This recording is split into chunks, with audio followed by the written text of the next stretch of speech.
ఇవాళ ఉపరాష్ట్రపతి జగదీప్ ధన్కడ్ రాజీనామాపై అనేక రకాల ప్రశ్నలు అలాగే అనేక రకాల ఆరోపణలు వినిపిస్తున్నాయి. ముఖ్యంగా ఈ రాజీనామా వెనుక బీజేపీ హస్తం ఉందంటూ కూడా కావాలని ఇటు రాజీనామా చేయించింది అంటూ కూడా అనేక రకమైన ప్రశ్నలు వినిపిస్తున్నాయి. అంటే ఏ విధంగా చూడొచ్చు అంటారు?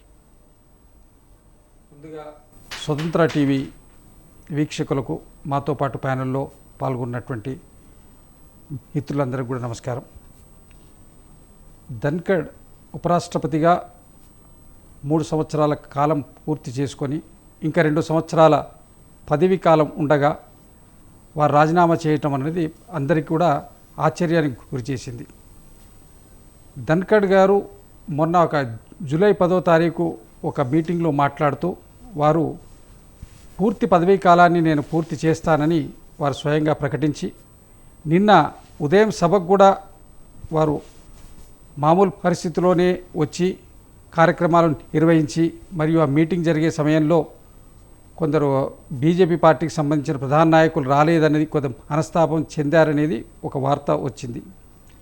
అదేవిధంగా వారు పూర్తి పదవీ కాలం పూర్తి కాకుండా నిన్న హఠాత్తుగా తీసుకున్నటువంటి నిర్ణయం దేశ ప్రజలందరినీ అన్ని రాజకీయ పార్టీల వారిని కూడా ఆశ్చర్యానికి గురిచేసింది. ఎవరు ఊహించినటువంటి సంఘటన కాదు. ఒకవేళ దీని వెనకాల ఏదో ఒక తీవ్రమైనటువంటి రాజకీయ కోణం ఉంది.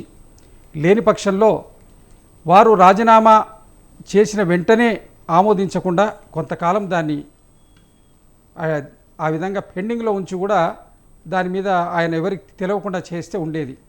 ఇది స్క్రిప్టెడ్ ప్రోగ్రామ్. ముందుగా అతనికి ఏదో సమాచారం ఇచ్చి రాజీనామా చేయమన్నారా, లేకపోతే ఆయన నిజంగానే తీవ్రమైన ఆరోగ్య కారణాలు ఉంటే కొన్ని గంటల్లోనే నిర్ణయం జరగదు.